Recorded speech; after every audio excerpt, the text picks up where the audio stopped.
Racist boss bullies pregnant black employee. She fights back and gets justice. Alyssa Carter, a young black woman in her late 20s, was excited to announce her pregnancy. Working as a senior analyst at a prestigious financial firm, she had always believed her hard work and determination would pave the way for her growing family's future. But when her racist boss, Patrick Reed, caught wind of her news, everything began to unravel. Patrick, a middle-aged man known for his thinly veiled biases and condescending attitude, had never made Alyssa feel welcome. His subtle jabs about her background and passive-aggressive remarks about diversity hires had always hung heavy in the air. But now, with Alyssa's pregnancy, his hostility grew blatant. "You're going to be a liability," Patrick sneered during a team meeting. "I can't afford distractions, Alyssa. Maybe you should reconsider your priorities." The room fell silent, tension rippling through the air. Alyssa's colleagues exchanged uneasy glances, but no one dared to speak up. Alyssa clenched her fists under the table, her heart pounding.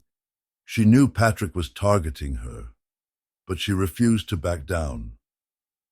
"I'm fully capable of managing my workload," Alyssa said, her voice steady, despite the lump in her throat. "My pregnancy doesn't affect my ability to perform." Patrick smirked, his eyes narrowing. "We'll see about that." Little did Patrick know, Alyssa wasn't just fighting for herself. She was prepared to stand up against his prejudice and prove that justice could prevail. Alyssa's life had always been defined by resilience.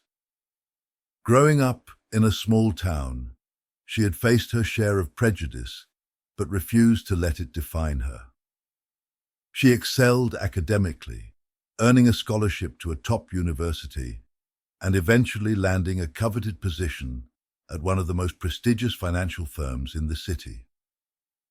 Despite the challenges, Alyssa took pride in her work and her ability to rise above adversity.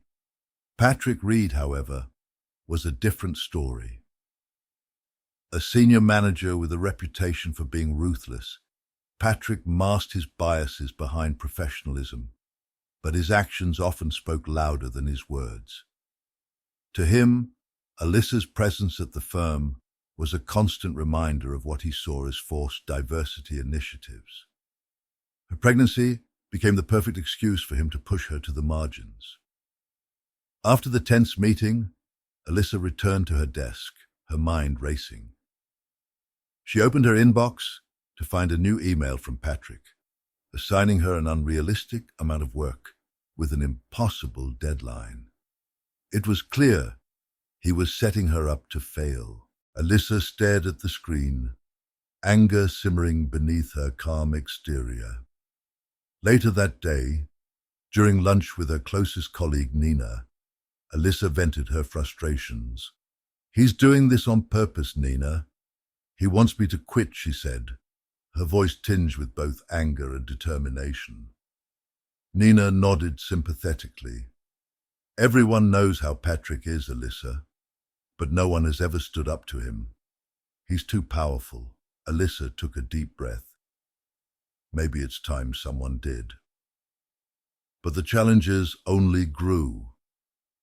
Patrick began undermining Alyssa at every turn, excluding her from meetings, questioning her capabilities in front of the team, and dismissing her ideas without consideration. He even went as far as making offhanded comments about her taking too many bathroom breaks, a thinly veiled jab at her pregnancy. One particularly humiliating incident occurred during a team presentation. Alyssa had spent weeks preparing a detailed analysis, but as she began presenting, Patrick interrupted her. "I'll take it from here, Alyssa," he said, stepping in front of her. "We don't need to waste time on unnecessary details." Alyssa felt the eyes of her colleagues on her, some looking away in discomfort, while others exchanged knowing glances. Humiliated but undeterred, she sat down and clenched her fists under the table, vowing silently that she wouldn't let Patrick's behavior continue unchecked. Later that evening, Alyssa stayed late at the office, poring over emails and company policies. She stumbled upon an anti-discrimination clause in the employee handbook, which sparked an idea. If Patrick thought she was going to fold under his pressure, he was sorely mistaken. She wasn't just going to fight back. She was going to do it by the book. With renewed determination, Alyssa began documenting every interaction, every microaggression, and every unreasonable demand. Little did Patrick know, the power dynamics were about to shift, and Alyssa was preparing to fight for the justice she deserved. Alyssa's resolve to fight back only grew stronger in the following weeks. Every time Patrick tried to belittle her or set her up for failure, she made it a point to document the incident. She carried a small notebook in her bag, meticulously recording dates, times, and specific details of his discriminatory behavior. She also saved emails, forwarded them to her personal account, and even took screenshots of messages where Patrick assigned her impossible tasks or made passive-aggressive remarks. Her determination was fueled by the knowledge that she wasn't just standing up for herself. Alyssa had seen Patrick bully other employees, particularly those who didn't fit his narrow definition of who belonged in the corporate world. His actions had gone unchecked for years, and Alyssa was determined to break the cycle. One day, during a quarterly review meeting, Patrick's behavior reached a boiling point. Alyssa was presenting her analysis of the firm's performance, carefully outlining her data-driven recommendations. Patrick sat at the head of the table, arms crossed, his expression cold. "As you can see," Alyssa said, pointing to a chart, "these numbers indicate an opportunity for increased growth if we allocate resources to—" Patrick interrupted her mid-sentence, his tone dismissive. "That's enough, Alyssa. Let's not waste everyone's time with your theories." The room fell silent, and Alyssa felt her chest tighten. She looked around the table, noticing the uncomfortable expressions of her colleagues. But this time, she refused to back down. "With all due respect, Patrick," she said, her voice steady, "this data isn't theoretical. It's based on the metrics provided by our team and supported by market trends." Patrick's eyes narrowed, his face turning red. "If I wanted a lecture, Alyssa, I'd have asked for one. Let's move on."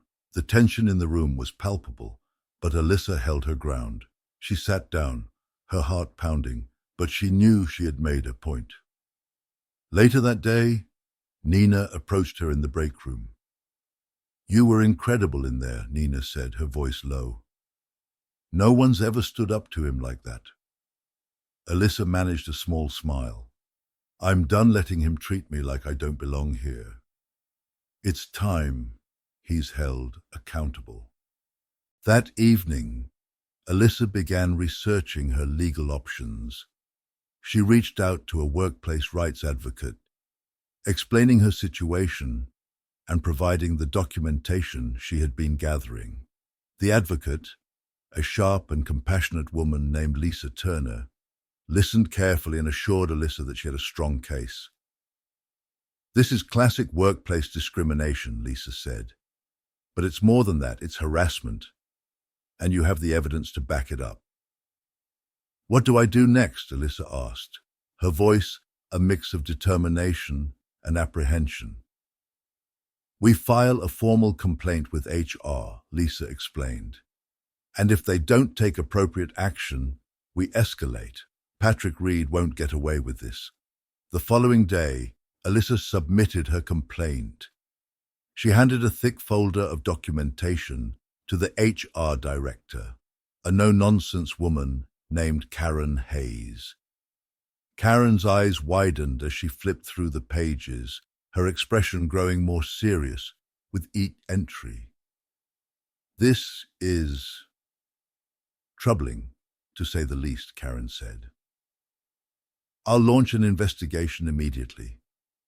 Thank you for bringing this to my attention, Alyssa." Word of the complaint spread quickly, and the office buzzed with the whispered conversations. Patrick, of course, wasn't pleased. He stormed into Alyssa's office later that afternoon, slamming the door behind him. "What the hell do you think you're doing?" he demanded, his voice low but furious. Alyssa stood, meeting his glare head-on. "I'm standing up for myself, Patrick, and for everyone else you've bullied." "You think you can take me down?" he sneered. "I've been with this company for over 20 years. Do you really think they'll side with you?" Alyssa's heart pounded, but she didn't waver. "I think the truth speaks louder than your arrogance. You can try to intimidate me, but it won't work." Patrick's face twisted with rage, but he didn't respond. Instead, he stormed out, slamming the door behind him. Alyssa sat back down, her hands trembling slightly, but a sense of victory filled her chest. She was finally taking control. Over the next few weeks, the investigation unfolded. Human Resources conducted interviews with Alyssa's colleagues, several of whom corroborated her claims. Nina, in particular, was vocal about Patrick's behavior. "He's been like this for years," Nina said during her interview. "It's about time someone called him out." Patrick, meanwhile, continued to deny everything. He dismissed the allegations as misunderstandings and accused Alyssa of being overly sensitive.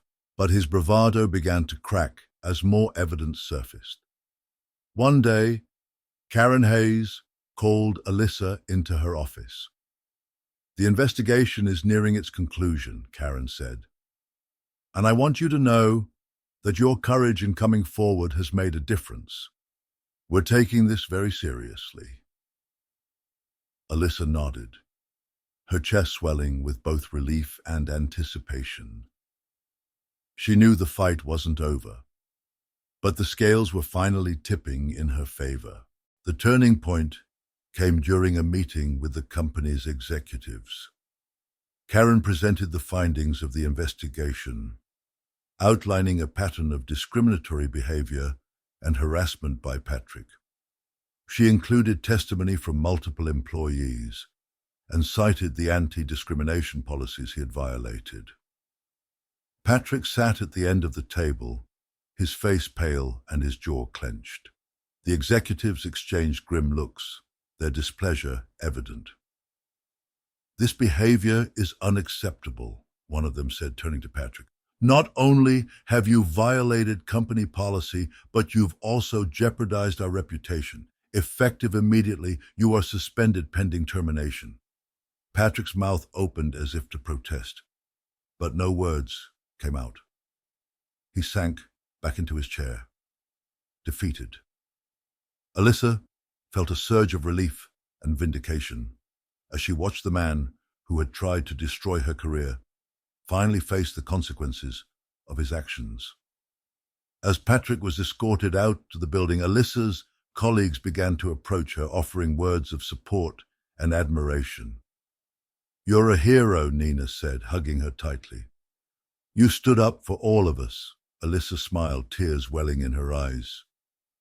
"I just did what I had to do." The day Patrick was escorted out of the building felt like a triumph, but Alyssa knew her battle wasn't over. While her immediate victory was clear, the deeper wounds caused by Patrick's actions would take time to heal, for her and for the company. Still, she was determined to turn her personal fight into a broader movement for justice. 2 days after Patrick's dismissal, Alyssa received an email from Karen Hayes. The subject line read, "Next steps, Company Culture Reform. Intrigued, Alyssa opened it and read the contents carefully. Karen was inviting her to a meeting with senior executives to discuss ways to address workplace discrimination and prevent future incidents like Patrick's. The meeting, held in the company's largest conference room, was filled with executives, department heads, and key HR personnel. As Alyssa entered, all eyes turned to her. The room fell silent, the weight of her courage and actions evident in the respectful nods and glances exchanged among the attendees. Karen stood at the head of the table and began. Alyssa, you have not only brought to light unacceptable behavior, but you have also given us an opportunity to reflect on how we can create a better, more inclusive workplace. Today, we'd like to hear your thoughts on how we can move forward. Alyssa took a deep breath, her nerves simmering under the surface. But as she looked around the room, she remembered why she had fought so hard. This wasn't just about her. It was about ensuring no one else would have to endure what she had. Thank you for giving me this platform, Alyssa began, her voice steady. What I experienced wasn't an isolated incident. Patrick's behavior was a symptom of a larger issue, a culture that allowed prejudice and discrimination to go unchecked. The room remained silent, her words cutting through the tension like a blade. To truly move forward, she continued, we need to focus on three things: education, accountability, and empowerment. Employees need to be trained to recognize and address discrimination, not just tolerate it. Leaders need to be held accountable for their actions, and most importantly, we need to empower employees at all levels to speak up without fear of retaliation. Karen nodded, her expression thoughtful. These are powerful points, Alyssa. What would empowerment look like in practice? Alyssa leaned forward, her passion evident. It means creating safe spaces where employees can voice concerns anonymously. It means establishing mentorship programs that uplift underrepresented groups.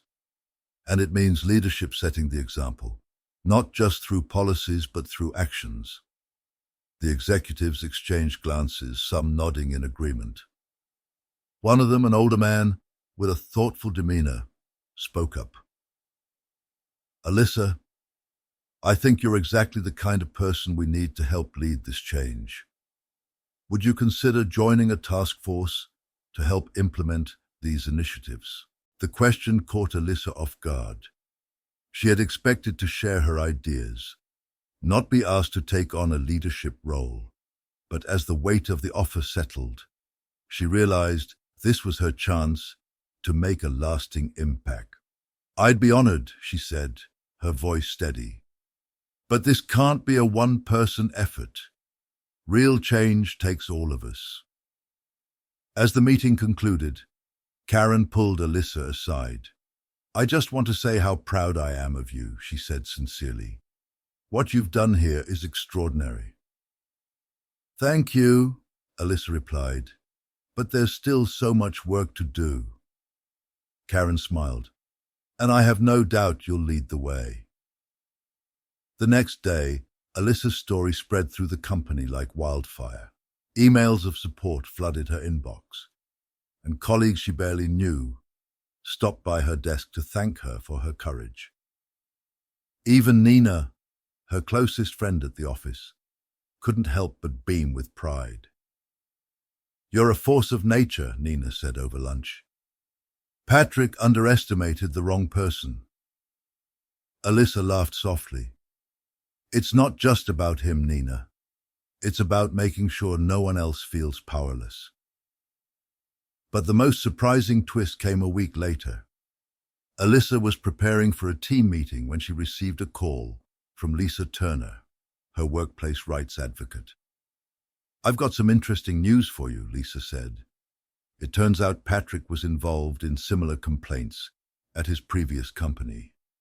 You exposed more than just his actions here. You've prevented him from hurting others. Alyssa's heart swelled with pride. That's the best news I've heard all week, she said. Your bravery made this possible, Alyssa. Never forget that. The following Monday, Alyssa stood in front of a room full of employees, addressing the first company-wide training session on diversity and inclusion. She shared her story, not as a victim, but as a fighter, someone who had faced adversity and emerged stronger. I'm not here because I want sympathy, she said. I'm here because I believe in accountability, growth, and the power of standing together. If we want to create a better workplace, it starts with all of us. The room erupted in applause, and for the first time since her ordeal began, Alyssa felt a sense of closure. She had turned her pain into purpose, her struggle into strength. The weeks following Alyssa's triumphant stand were transformative, not just for her, but for the entire company. The diversity and inclusion initiatives she had helped propose began to take shape, starting with mandatory training sessions for all employees. Alyssa took an active role in leading these workshops, sharing her story to illustrate the real-world impact of discrimination and the importance of standing up against it. Her efforts didn't stop there. Alyssa spearheaded the creation of an anonymous reporting system, allowing employees to voice their concerns without fear of retaliation. She also launched a mentorship program designed to uplift underrepresented employees and provide them with opportunities for growth and advancement. The culture of the company began to shift. Conversations about inclusion and equity became more common, and employees started to feel empowered to hold one another accountable. Alyssa's courage had sparked a ripple effect, inspiring others to stand up for what was right. One afternoon, as Alyssa was wrapping up a meeting, Karen Hayes approached her with a warm smile. "Alyssa, I have some exciting news," Karen said. "The board has decided to honor you with the company's leadership award for your incredible contributions." Alyssa's eyes widened in surprise. I don't know what to say," she stammered. "Say yes," Karen replied with a laugh. "You've earned it." The award ceremony was held a week later, with employees from all levels of the company in attendance. As Alyssa stepped onto the stage to accept the award, she took a moment to reflect on how far she had come.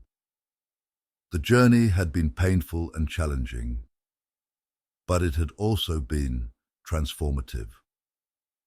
"This award isn't just for me," Alyssa said, her voice steady as she addressed the audience.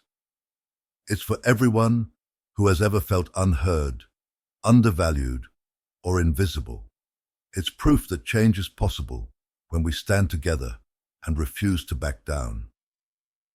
The room erupted into applause, and Alyssa felt a deep sense of fulfillment. She had not only reclaimed her power, but had also helped pave the way for others to do the same. Months later, as Alyssa prepared for her maternity leave, she was met with a surprise visit from Nina and a group of colleagues. They had pooled together to organize a baby shower in her honor, filling the conference room with decorations, gifts, and warm smiles. "You've done so much for all of us," Nina said, handing Alyssa a beautifully wrapped gift. "Now it's our turn to celebrate with you." Alyssa's eyes filled with tears as she looked around the room. Despite the challenges she had faced, she had found a community of support and solidarity. She had turned her pain into purpose, her fight into a movement. As she held her newborn daughter months later, Alyssa knew that her journey was far from over. There was still work to be done, both within the company and beyond. But she also knew that she had the strength to face whatever challenges lay ahead, and that she was building a better world for the next generation. What would you do in Alyssa's shoes? Have you ever witnessed or experienced workplace discrimination? Share your thoughts in the comments below. We'd love to hear your story.